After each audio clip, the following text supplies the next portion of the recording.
Tadepalli YSR Congress party కార్యాలయంలో మాజీ మంత్రి కాకాణి గోవర్ధన్ రెడ్డి మాట్లాడుతున్నారు. లైవ్ లో చూద్దాం. కాబట్టి అది ప్రధానంగా ఈరోజు ప్రజలందరూ కూడా గ్రహించాల్సినటువంటి అంశం. ఈరోజు ఒక్కసారి చూస్తే ఆయన చెప్పాడు 15% వృద్ధి రేటు ఏడాదికి సాధించాలని చెప్పి. నాకు తెలిసి ఏదో నాకు ఉన్నటువంటి పరిజ్ఞానం ప్రకారం ప్రపంచవ్యాప్తంగా ఏ దేశంలో కూడా ఇది సాధించినటువంటి పరిస్థితి లేదు. ఏ రాష్ట్రం కూడా సాధించినటువంటి దాఖలాలు లేవు. చంద్రబాబు ఒక్కడే చెప్తున్నాడు. దీనివల్ల ఏమవుతుందంటే నేను ఇంత సాధించానని నువ్వు జీఎస్టీపీ పెంచుకుంటూ పోయినందువల్ల పేదరికాన్ని, రాష్ట్రంలో ఉండేటువంటి వెనకబాటుతనాన్ని దాచిపెట్టేటువంటి ప్రయత్నం జరుగుతుంది. ఎందుకంటే చంద్రబాబుకి ఇది అలవాటు. బిల్ క్లింటన్ గారు వచ్చినప్పుడు ఈ రాష్ట్రం పేదరికంలో లేదు, ఈ రాష్ట్రం బ్రహ్మాండంగా ఉందని చెప్పడానికి చంద్రబాబు ఏం చేశాడు?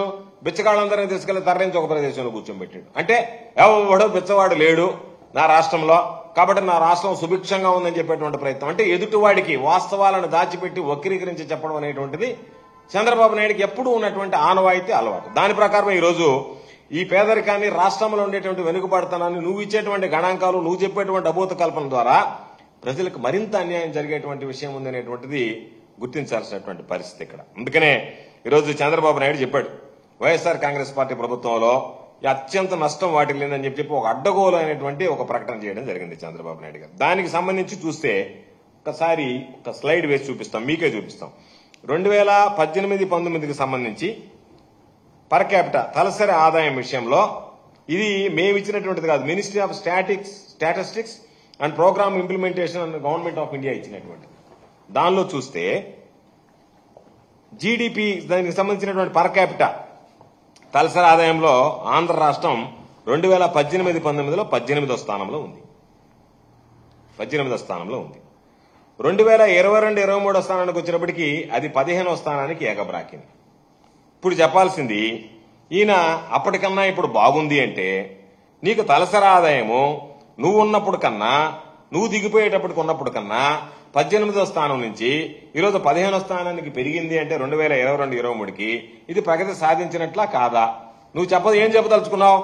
మా హయాంలో బ్రహ్మాండంగా జరిగింది, వ్యవస్థలన్నీ చెడిపోయి, నేనుంటే బ్రహ్మాండంగా చేశాను, ఈ 6 నెలలు నేను చక్కబెట్టాను, తీర్చిదిద్దాను, గాడిలో పెట్టానని రకరకాలైనటువంటి మాటలు మాట్లాడుతున్నావు.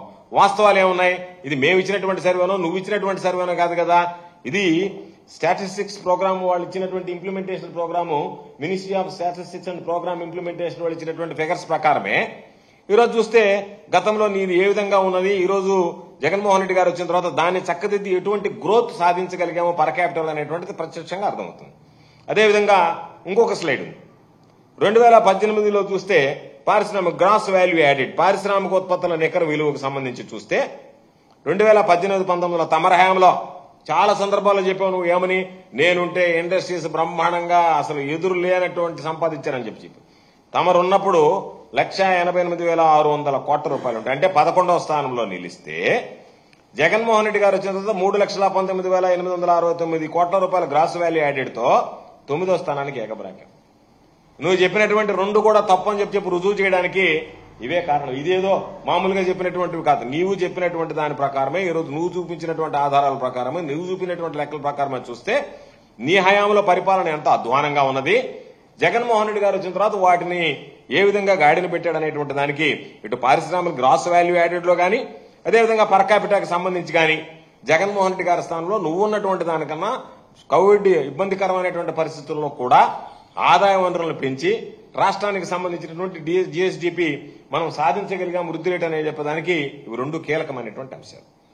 ఈరోజు పాపం ఆయన చెప్తున్నాడు, చంద్రబాబు నాయుడు గారు ఆయన కుమారుడు చెప్తున్నాడు, ఏదైనా ఎవరన్నా పెట్టుబడి పెట్టాలి అంటే ఈయన వీళ్ళ కుమారుడు చంద్రబాబు నాయుడు, లోకేష్ ఇద్దరు బాండ్ రాసేయాలంటే జగన్మోహన్ రెడ్డి గారు మరలా రారని చెప్పి, రాసిస్తేనే వస్తానని చెప్పి ప్రచారం చేస్తున్నాడు.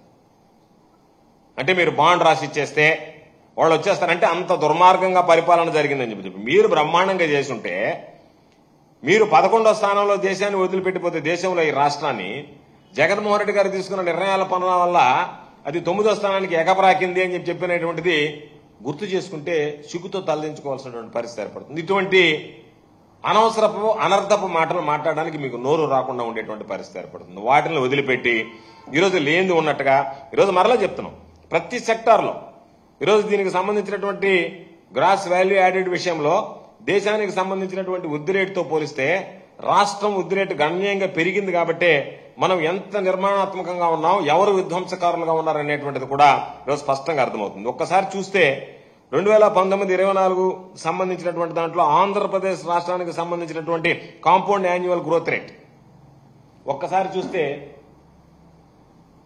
10.16 ఆంధ్ర రాష్ట్రం ఉంటే స్టేట్ జాతీయ ఇండియాకి సంబంధించినటువంటి దాంట్లో జాతీయ ఈ gross value compound annual growth rate 9.29% ఉంది. అదేవిధంగా సెకండరీ సెక్టార్కి వస్తే 11.14% ఉంటే ఆ ఇయర్లో ఈ సెకండరీ సెక్టార్లో ఆ మధ్య 8.17% ఉంది compound annual growth rate India wise. Territory సెక్టార్లో 10.43% ఉంటే ఇండియా వైడ్ 9.85% ఉంది. గ్రాస్ డొమెస్టిక్ ప్రోడక్ట్ 10.23% ఉంటే ఇండియా వైడ్ 9.34% ఉంది. అంటే మన కంట్రిబ్యూషన్ ఈ రోజు మనం తీసుకున్నటువంటి నిర్ణయం, మనం తీసుకున్నటువంటి కంట్రిబ్యూషన్ 2014-19 మధ్య మన దేశ స్థూల జాతీయ ఉత్పత్తికి సంబంధించి జీడీపీలో రాష్ట్రం వాటా 4.45% అయితే వైఎస్ఆర్సీపీ ప్రభుత్వంలో జీడీపీలో రాష్ట్ర వాటా 4.82%. కాబట్టి మీ హయాంలో ఏమి జరిగింది, ఈ ప్రభుత్వంలో ఏమి జరిగింది అని చెప్పి ఏదో లేనిపోయినటువంటి సృష్టిది కదా ఇది రికార్డ్. మీ దగ్గర ఈ రోజు నువ్వు ప్రభుత్వంలో నీ దగ్గర ఉన్నటువంటి రికార్డు నువ్వు దాచిపెట్టినా దాచిపెట్టలేనటువంటిది, ఖచ్చితంగా చెప్పి తీరాల్సినటువంటిది.